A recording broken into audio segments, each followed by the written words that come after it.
Esse vídeo é inspirado na notícia de uma herdeira austríaca de vida muito privilegiada que, que recusou 90% de uma herança bilionária. Uau! Vamos ver a notícia?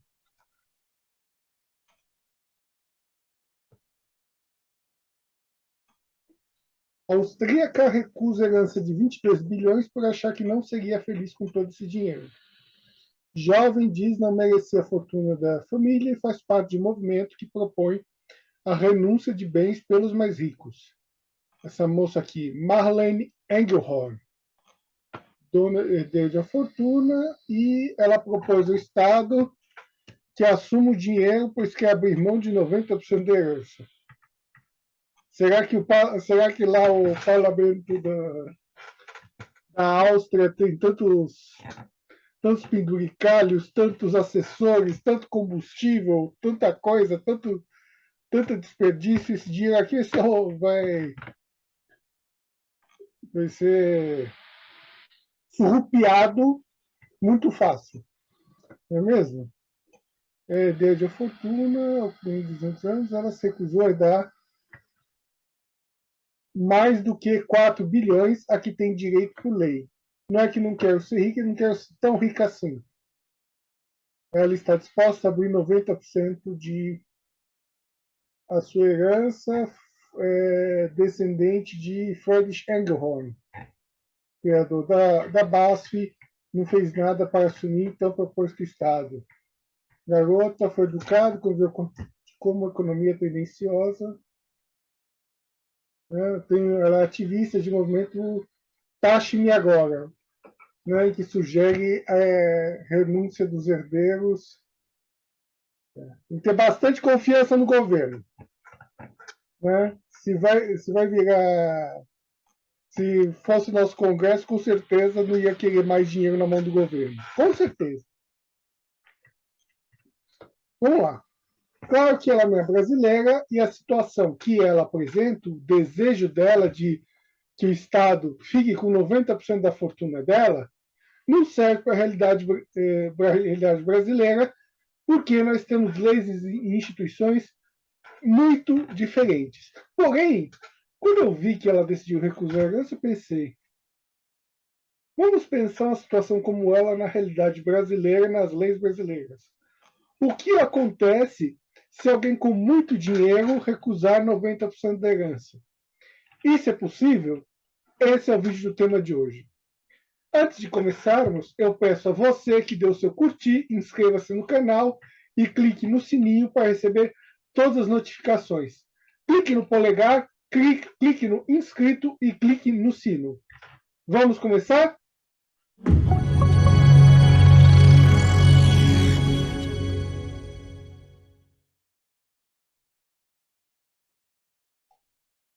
No Brasil, alguém pode recusar uma herança de alto valor?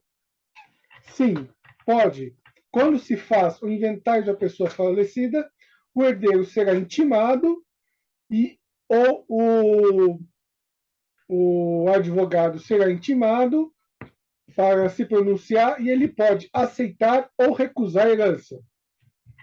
Tá certo? Artigos 1805 a 1807 do Código Civil.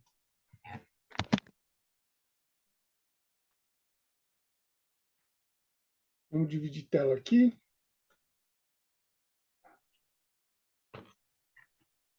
1805. A aceitação se faz por declaração escrita quando tácita de recusar somente atos de herdeiro, né?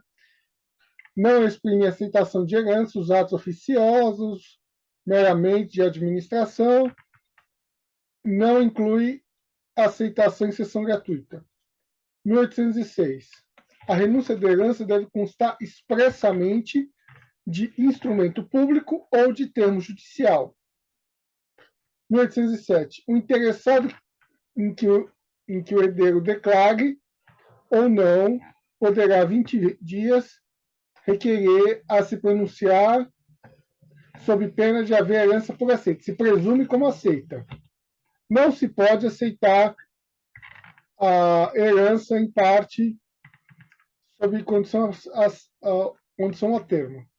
Falecendo o herdeiro, declarar, passa-lhe os herdeiros, os chamados, antes da aceitação, desde que concordem em receber a segunda herança.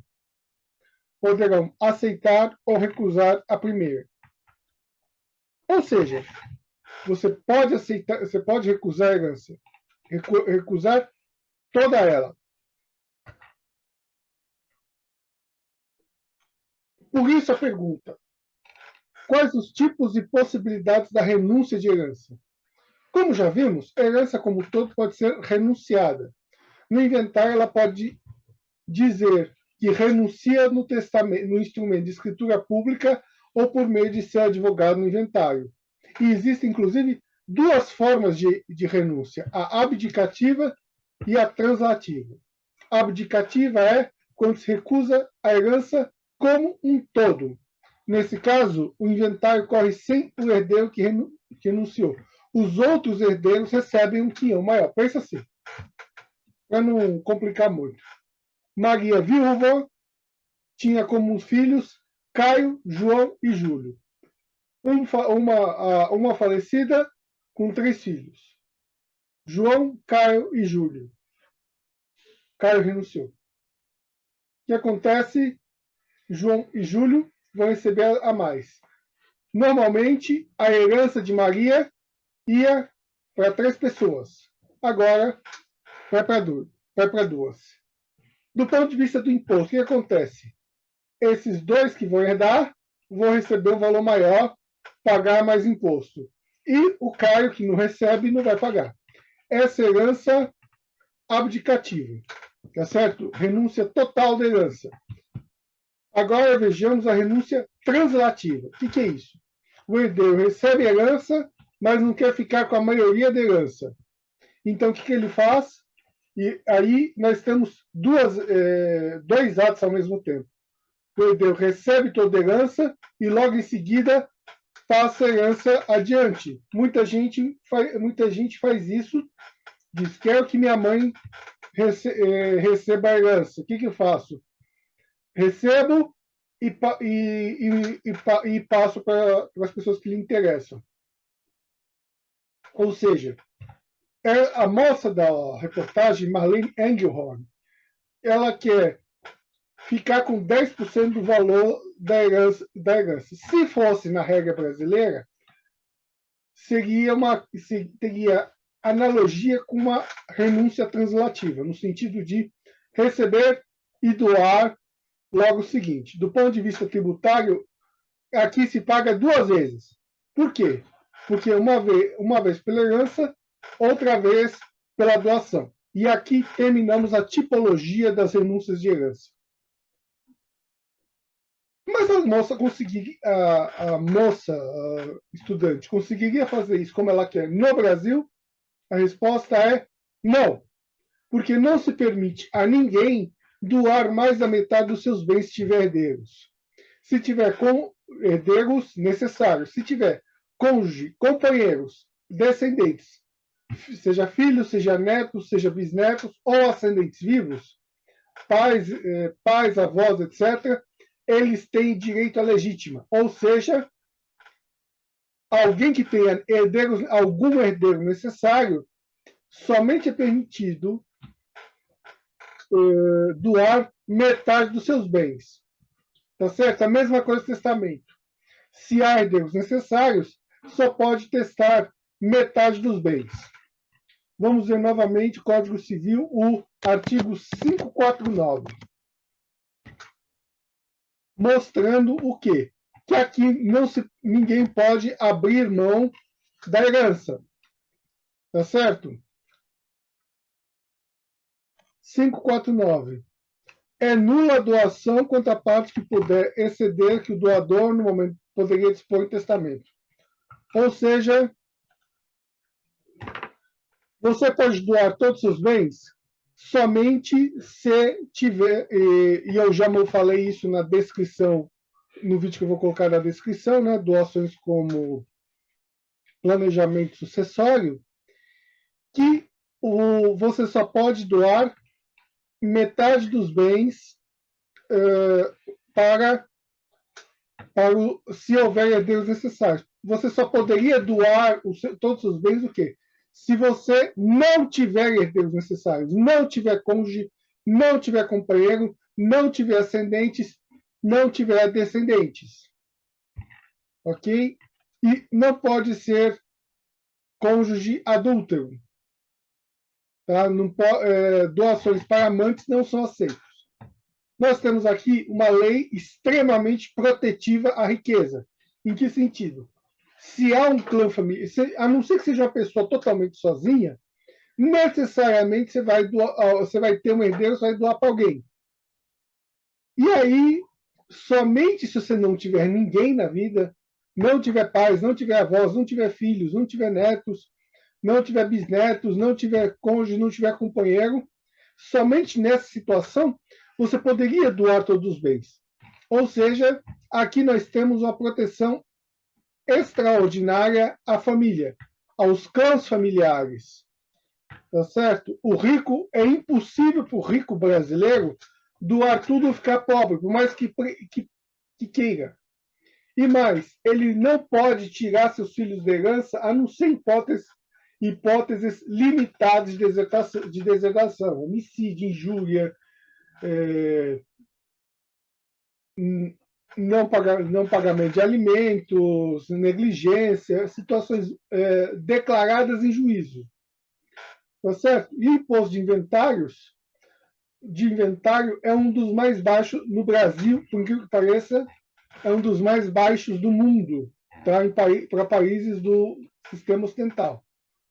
Aí alguém me fala assim: se simplesmente aumentássemos os impostos sobre o inventário, o que ia acontecer?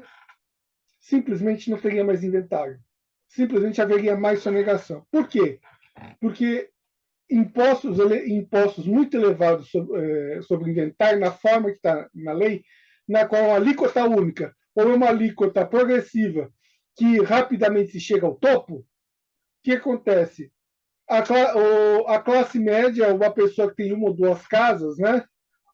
Uma pessoa idosa que comprou a sua casa há 60 anos atrás, só que essa casa aí teve uma valorização estúpida, extraordinária, que acontece muito em cidades grandes, tá certo? E de repente você tem um patrimônio elevado.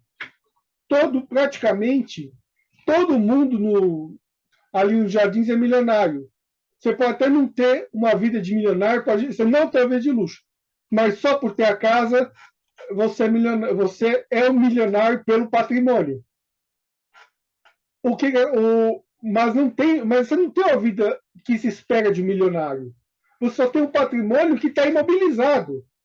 E na situação da forma como é feito o imposto de inventário no Brasil, se você simplesmente aumentasse a alíquota do ITCD, ia pesar somente para a classe média, somente pessoas que têm uma ou duas casas. Enquanto isso, quem tem renda de verdade tem dinheiro para paraíso fiscal.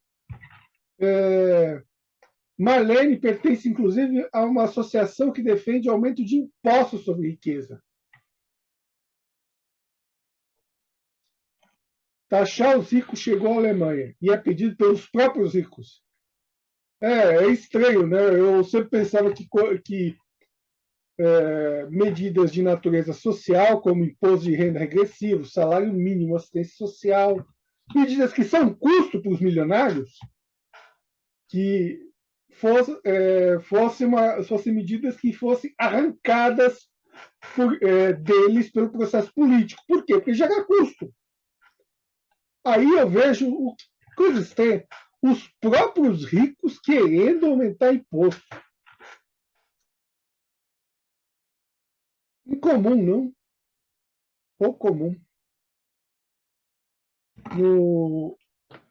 No Met Gala, a Alexandria Ocasio-Cortez, né, foi com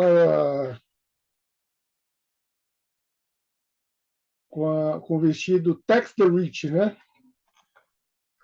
Milionários e bilionários, herdeiros da Hyatt da Disney, defendeu que o Estado lhe desse mais impostos.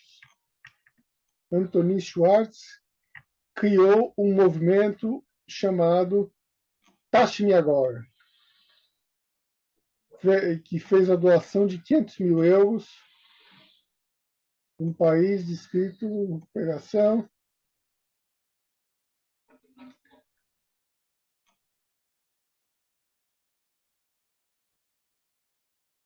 Um em cada 6 pessoas de linha da pobreza. Meio estranho, né? Bastante incomum alguém querer uma medida que vá diretamente contra o seu interesse. Não é mesmo? Que mundo doido é esse? Pelo bom senso, você esperava que rico fosse um egoísta e interessado em maximizar a empresa, fazer doações para o governo, não é? Controlar o Estado para garantir a sua riqueza, né? Tem muita gente que quer que gostaria do retorno do PT. Ike Batista, Itaú, empreiteiras, e que institutos e leis que prejudicassem ricos não são feitas por ricos que bancam o governo. Tá certo? Eu sempre pensei que imposto de renda alto, imposto de inventário, imposto de riqueza fossem concessões que eram tiradas do rico por um grupo político contrário ao rico. Numa situação que o rico lutou e não conseguiu. E vai usar o poder sobre o governo para impedir isso. Agora, na prática, voltando ao Brasil, quem é que na prática renuncia a essa? Sim, nosso ethos é uma desigualdade fora de qualquer parâmetro, né? Normalmente, quem é que. Isso, eu duvido muito de ver um imposto do patrimônio nos próximos 20, 30 anos. Tá? Até 2040 eu acho bem provável, a não ser que a não ser que você tenha uma guinada muito à esquerda, muito intensa, o perfil do Congresso Nacional mude muito e fique muito à esquerda, né? Porque não adianta ter um governo de esquerda, um presidente de esquerda e um Congresso de direita. Isso nunca aconteceu, mesmo no tempo mesmo 2010, mesmo quando no auge do lulopetismo, né, eleição de 2010, você teve o quê? O PT teve ali, no máximo, 30% do Congresso. O resto tinha que comprar. O resto era central e direita. No Congresso, no auge da esquerda. Tá certo? Mas vamos voltar aqui à prática real. Normalmente, quando é que alguém renuncia? Quando o inventário é muito complicado, quando é pouca coisa e muita complexidade. Você tem só alguns bens. O falecido tinha um carro, tinha umas coisas de pequeno valor. E aí a família não quer o custo do inventário, da partilha dos impostos, não é mesmo? Simplesmente tem umas coisas lá, simplesmente partilha por tradição e toma a chave do carro e paga o IPVA no nome do falecido mesmo. Tá certo? Com isso, nós encerramos esse assunto de renúncia e herança, inspirado na nossa jovem austríaca, tá certo? Mostrando que isso não poderia acontecer no Brasil em virtude das nossas leis protetivas à riqueza.